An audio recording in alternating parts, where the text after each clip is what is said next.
Slender the Arrival is a video game that was released in 2013 and is based on the creepypasta known as the Slender Man. But I'm sure y'all already knew that. It recently got a remaster in October of 2023 for its 10th year anniversary, with updated graphics and a new chapter added into the gameplay, as well as a costume you could acquire for Slender. But is all of this new content enough for a remaster? No.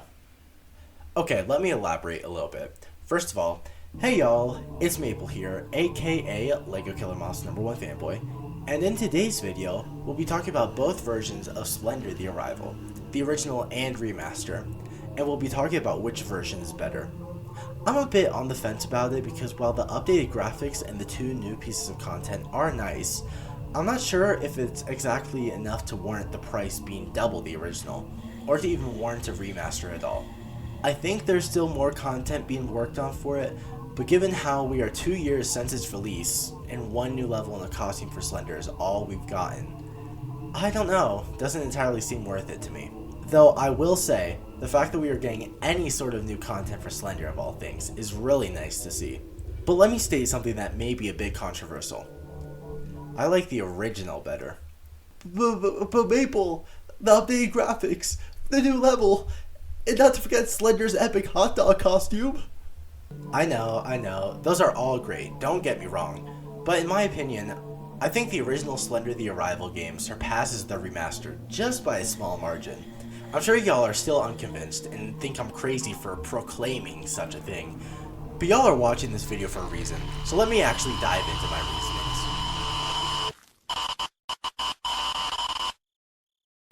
We start off our spooky story in the prologue level.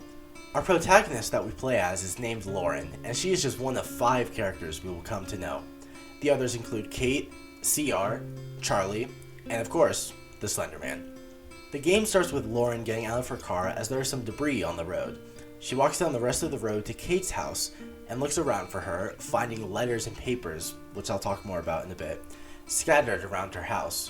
A pair of keys are also found in the house, which are used to unlock and get into Kate's bedroom. In there, we find papers from Kate all over the room, with drawings of a tall figure in a radio tower, which you're actually able to see vaguely in the distance. Let me also note that the window is smashed and broken here. We'll later come to see why. After hearing a squeal from the distance, Lori makes her way through the back gate, traveling down a path, and coming across an abandoned and charred house. It isn't required for you to enter it, but if you do, you'll find an old picture frame, a note, and some kid in here. We later come to figure out that this is Charlie, who has become a proxy of the Slender Man. While walking down this path of the entrance to Oakside Park, you can see Slender Man watching you from the hilltops. Once you enter the building, you find a notebook, presumably written in by Kate with phrases etched into it about a he and him, which may sound confusing when I tell you that these are 2 different people being talked about. After this, we are put into the 8 pages level, which puts you in Oakside Park and gives you the goal to collect 8 pages scattered around the map. This level gives you the true feeling of what Slender Man is all about. I mean, it's the format that made Slender as a character in the franchise famous. Though here, you're given different landmarks than were in the original game. What's also interesting is that there are 4 different spawning locations you can spawn at, making each new playthrough a bit off-putting, just because you would expect to spawn at the same point each time, but you don't, so you need to figure out where you are at once you enter the forest. This whole level does such a great job at making this feel like a horrifying experience, with the dark scenery, the swelling music, and the glitches on the camera when Slender Man is seen or close by.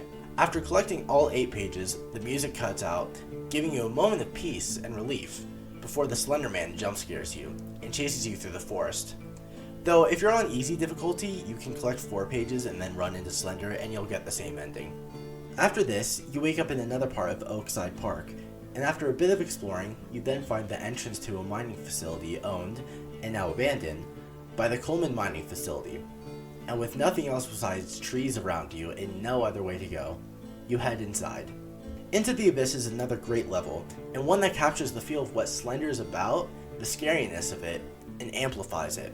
I think that this is in part for 2 reasons: Kate, and the setting of the level. So, remember that Kate character I mentioned before? Yeah, she's become one of Slender's proxies too.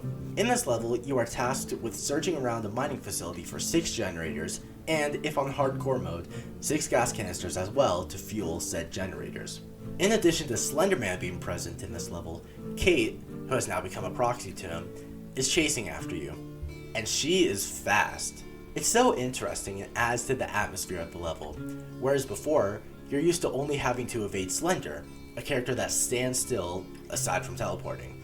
Now though, we have a character that is actively chasing after you, that is almost always right on your heels.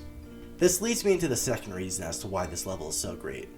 On top of having two entities after you, and one of them being quite fast, you are stuck in a confined space. This isn't like the 8 pages level where you are at least outside and can run wherever you want. The mining facility is an indoor place and makes you feel claustrophobic.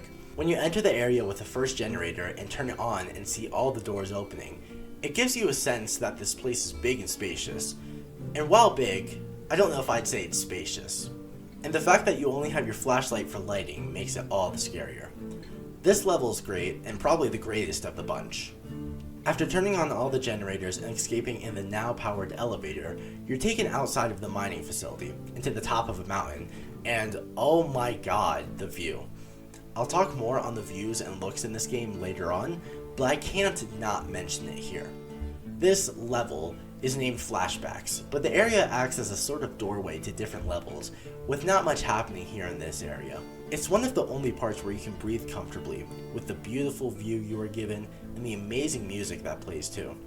If only you could stay in the peacefulness and calmness, but alas, you must carry on. As said before, I like to think of this level as a doorway to other levels, rather than a standalone traditional level. The first one I'll mention is Memories, since you can access it first before the other two by interacting with the teddy bear. I have mixed feelings on this level because it is executed so greatly, but it's a really horrifying level. In this level, you play as Charlie and watch as he goes along the shore and gets led away with toys from where his parents are, and gets abducted by Slender Man. Thank goodness this level is optional during the actual game because I don't like playing it. Whoever the voice actor for Charlie is did a great job at sounding like a scared child. I originally planned on not even including sound clips from the level due to how horrifying I find it to be, but I don't think that's entirely fair to y'all. If you don't want to hear how the acting is, or have already heard it and don't wish to go through hearing it again, skip to the timestamp on screen now. No!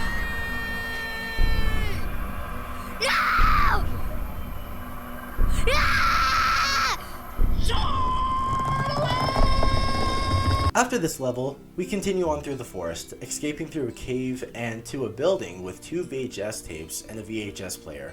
Thank goodness the VHS player and TV were here for whatever reason. Maybe CR brought it when he left his tape here? Or maybe Slender Man did, I don't know. The next level I'll talk about is Escape. In this level, we play as Kate and get a glimpse of what she looked like before she got proxied? Proxified? One thing that Slender the Arrival does well is tension. This level is filled with tension, and the atmosphere of it is great. The stormy night outside, the random noises from the piano, the radio in the laundry room playing, even just the voice line we get from Kate gives me the creeps a little bit.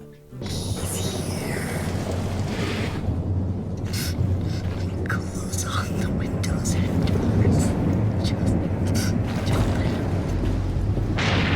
Though I don't get why she whispered into the camera what you need to do, because she wouldn't know that she's a player in the game. She'd just be whispering this to herself in this scenario. Anyways, I also love how this level never goes the same all the time when you play it. Obviously, the 8 pages and Into the Abyss move around the things you are looking for to keep the gameplay fresh each time that you play it. And it's kind of the same with this level. Sometimes I successfully close the windows and doors, and sometimes Slender Man does end up getting in. Which, like at the start of the level, the voice line you get from Kate once Slender Man does get in, my gosh is it creepy and somewhat unsettling. The panic and fear in her voice makes the level feel even more terrifying and tension filled. The second VHS here takes us to the level Homestead, which is another pretty great level. In this level, you play as CR as he investigates the Matheson family farm, belonging to, you guessed it, Matheson family, aka Charlie's family. As he investigates, he comes across Proxified Charlie, though he may not know that it's Charlie, or that he is already under Slender Man's control. This level is another good one that is filled with plenty of tension. The cornfield, the cellar, even in the silo. I know there's nothing or no one in there, but every time I'm afraid something will pop out at me from the darkness. He discovers how Slenderman has infected the Matheson family as well, for a while at that, before getting chased out by their beloved son. While this level is good, it's unfortunate because it feels real long and redundant, because unlike some of the other levels, there isn't a lot of randomness to it, besides the gas canister and the key for the gate. Maybe it's also because the other levels are fairly short compared to this one, except for the prologue. The final level in this story is The Arrival. Unfortunately, this level doesn't play out very well, not in this version at least. The beginning is fine. You walk out of the building and through a cave, and when you come out on the other side, the entire forest has been set on fire. Didn't know Slender was a firebender.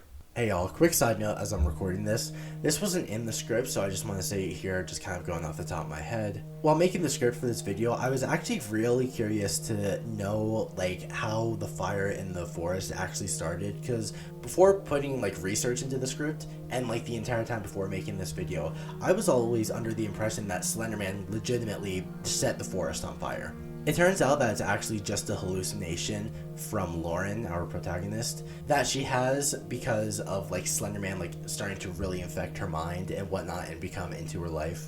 So yeah, I just thought that was really interesting and I wanted to mention it here because, again, for a long time I thought that that Slenderman set the forest on fire. I didn't know that it was a hallucination until making this video. Yeah, let's continue. This part is one of the only parts that I do not like in not just this level, but in the entire game. Navigating through the flames is difficult, especially if you're trying to get the achievement to get through the forest without catching on fire. But after a few minutes, you'll eventually get to the tower that you've been chasing towards from the start. Inside, your flashlight finally dies as you reach the room that has the charred body of CR in it, which is told to you from the camera that we listen to, as CR explains to Kate that the only way to escape Slenderman's grasp is through death, or maybe specifically through burning themselves. Which, little side note, that is something I always found scary about Slenderman. It made him stand out from other creepypastas. Once he is in your life, you have two options. Become a proxy to him, or let death take you. Because that is the only way to escape him once he has infiltrated your life. I always found it interesting and again, so terrifying about him. I think this also adds to the ending here. The radio tower is supposed to be a safe space, the place where Lauren goes to figure out how to stop Slenderman, only to find out that she won't be able to. Anyways, as soon as the recording finishes, you get jump scared and captured by Charlie. You wake up in a basement with the exit being blocked by the proxified kid, and after reading a couple of notes, Charlie disappears and you're able to go up to the main floor and go towards the sounds of someone crying. If you've played this game yourself, you may just catch on to the fact that this is the same house from the beginning, the one that was burned down. I don't know if this is meant to tell that Lauren was brought all the way back to the same house, or if they just didn't want to come up with a new model. As you stumble through the darkness of the charred house, it turns out to be Kate that is crying in the corner, and getting too close results in her lunging at you and jump scaring you, with the camera watching Lauren as she gets dragged away, and presumably becoming proxified. But we have one more level, Genesis. This level is a remake of the original Slenderman map, with all the original landmarks returning. In this level, you play as Kate, which is revealed in the Slenderman jump scare when you are given the text that says, "I have plans for you, Kate." With that text and the fact that no matter what, you get jump scared by Slender regardless of if you get all the pages, this might mean that this is the level when Kate gets captured and proxified by Slender. And that would mean, with the scream we hear in the prologue, that Genesis happens at the same time as the beginning level. So, with the levels out of the way, there's one last thing to mention, at least for the story. Throughout the levels, there are notes and papers that you can collect.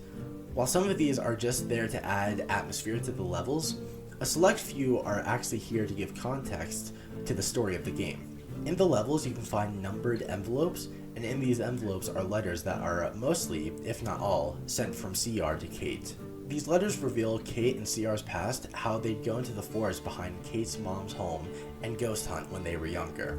One night, after having gone out into the woods again when they're older this time, they both begin to have hallucinations, and slowly it starts to grow into them hearing noises outside their homes at night. After a recommendation from a doctor, they go back into the woods to confront their traumatic experience. That only seems to make things worse. After everything becomes too much to handle, CR tells Kate that he knows how to fix things and leaves her a list of items to bring with her to make this work. We end up learning about his way of fixing things, and clearly it doesn't work out. In one of these letters, it says he found Kate in a park unconscious with a broken camera. I'm not too sure if this is in reference to the Genesis level, but it could be. But to me, it makes more sense that Slender turns Kate into a proxy immediately after capturing her in this level. Let me know what y'all think happened down below. Now that we've talked about the story, let me mention a few other things that I like about this game. First and foremost, the graphics. My god, does this game look beautiful. I mentioned it before, but there are some points where it looks so beautiful, namely the outside section of Into the Abyss, the outside area in flashbacks, and the day section of the prologue. Also, again, the tension in this game is phenomenal. The game perfectly switches between peaceful moments and levels filled with tension and panic. The prologue before the 8 pages, the intro of Into the Abyss compared to when you enter the mining facility, literally the entire level of Homestead switching between calmness and panic-induced chase sections. The game flip-flops between these two emotions so wonderfully. The replayability of this game is more than I thought it would have had. I thought this would have been a game where you play it once and throw it to the side, but the achievements really make this game much more replayable. Even having completed all the achievements and 100%ed the game, it's still a game I find myself going back to every now and then. I think it's a fun time. This is something that applies to both, but I think the game over screen is really neat too. It feels like it's Slender Man taunting the player, as the game gives you the options to retry the level, or to just give up. Lastly, I need to talk about the sound design and soundtrack of this game. The music fits the game so well and adds to the atmosphere of the levels. I think the most iconic piece of music is Shadowed, which is the music that plays in the 8 pages in Genesis, and it is spectacular. The way that the music builds as you collect more pages, starting off with just thumping, before growing into this unnerving song with what sounds like wind blowing. Every time I play either level, without fail, my heart races through the experience. I love the music for Into the Abyss as well. The music that plays once you come up on the mining facility, titled Distance, and when you're being chased by Kate, titled Conceal. I don't know how else to describe it other than that it sounds like mice.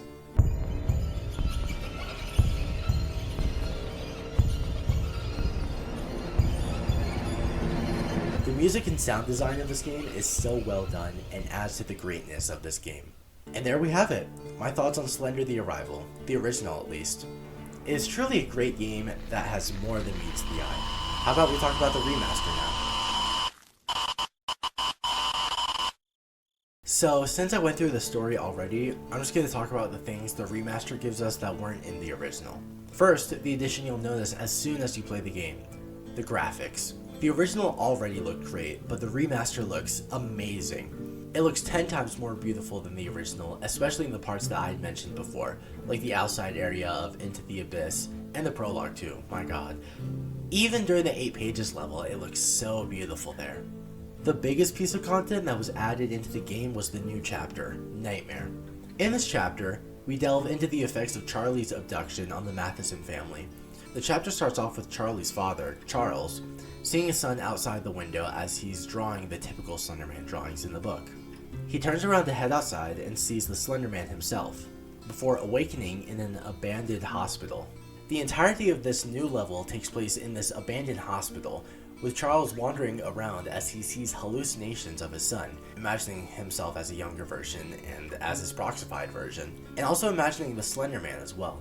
It didn't really occur to me what this chapter could have meant until I wrote the script, but it seems that this whole level is a hallucination, or a nightmare rather, that Charles is having, to try and get some closure on what could have happened to his son, hence why he imagines his son hanging from the ceiling, and why it takes place in a hospital.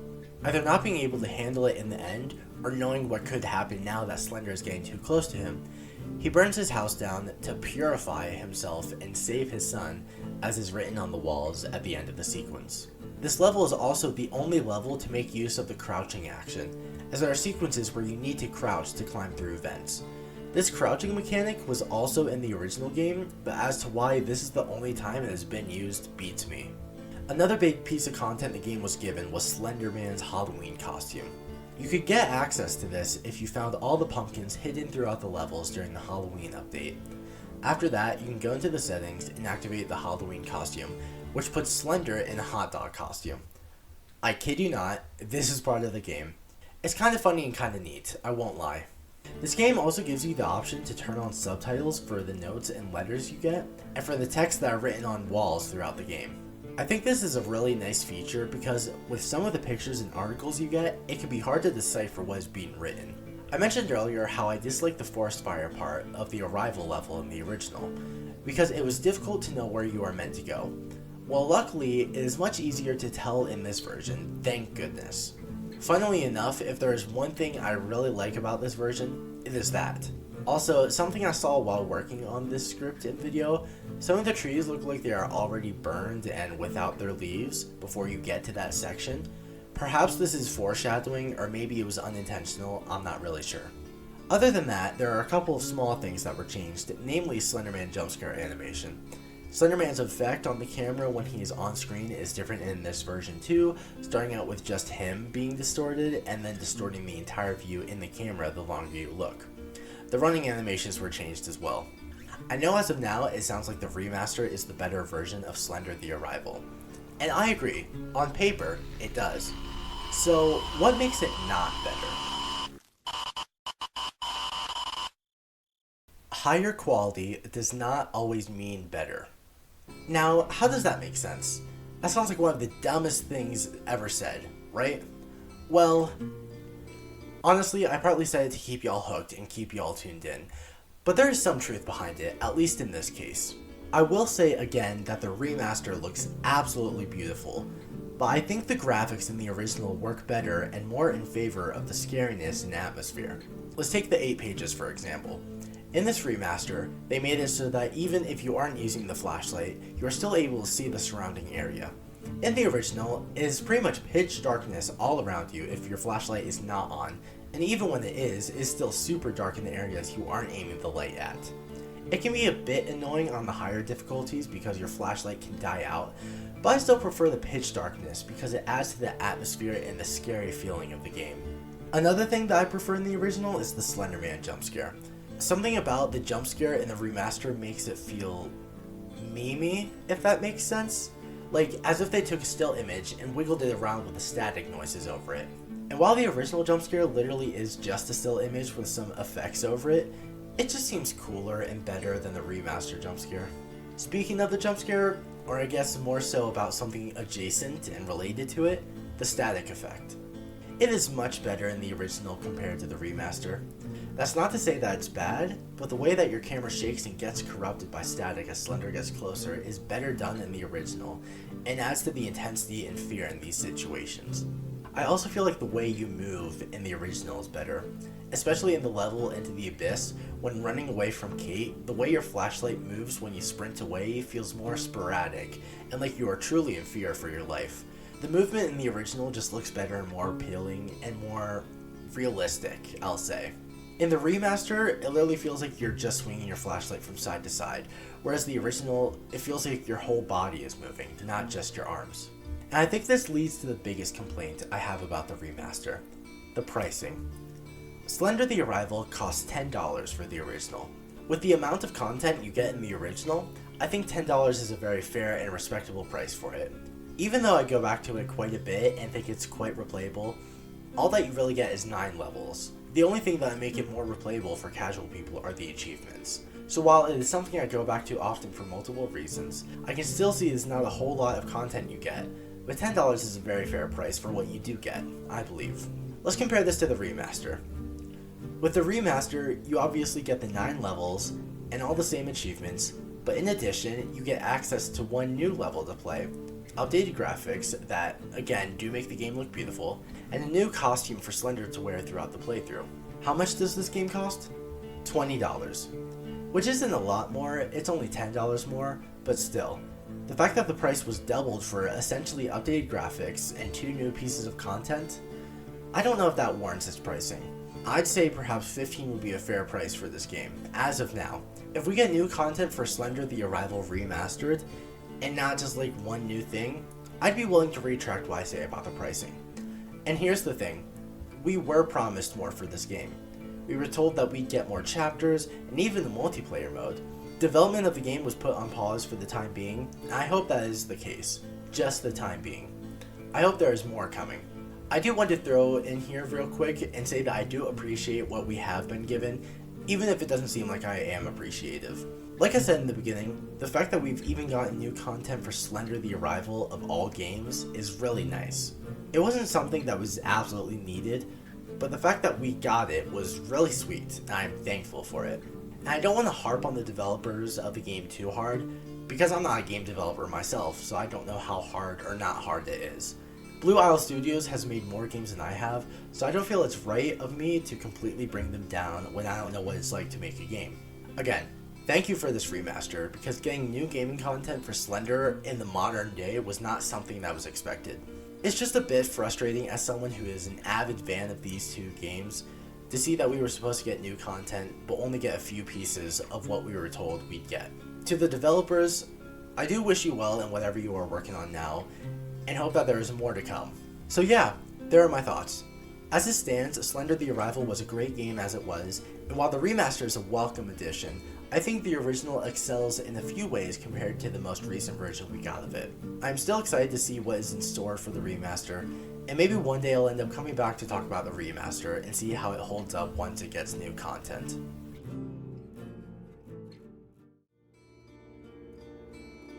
Hey y'all! Thanks for watching another one of my video essays. A few things I want to throw in at the end here. First of all, this script was actually written months in advance. My love for Slender and interest in the games and franchise tends to waver. Some periods of time, I completely forgotten about him. In some periods, I am completely infatuated and am diving into all the content I can find about him. At this point, it was a bit more than halfway into April when I wrote this script. The original one, at least. Second of all, the background music that you've heard in this video was composed by me. I wrote this acoustic track just for this video, and it's actually out on streaming platforms, so if you want to go hear it, it's released under my one-man punk rock band, Different Worlds. It'll be on the music channel there, it's on Spotify. I'll make sure to leave a link to the song at the end of this video and in the comments. And my usual shtick is DIY raw punk rock, and at the time of writing this, or when I did write it, my most recent album, Emotional Mind Operation, had been released. So yeah, if you like DIY punk rock, please go give that a listen. Let me know what you think. I'd really appreciate it as an underground artist. Thirdly, I want to state again that I appreciate that we've gotten any sort of new content for Slender the Arrival. I give my thanks to Blue Isle Studios for the games, and my kudos for making it happen. I bet making a game is not easy work. This video wasn't meant to harp on them. I mainly made the video because I thought it'd be a neat video idea, especially since it isn't often that you hear people say that remasters of things are worse than the original. Well, maybe except the zombies community. Anyways, thank you Blue Isle Studios, and thank you, the viewer, for watching. If you enjoyed, please like the video, subscribe, turn on post notifications, comment on the video, all that regular YouTuber jazz, as it helps support the channel. Thank you for watching, and I'll see you all in my next video, which I'm very excited for y'all to see. Bye bye! Oh, also, happy Halloween!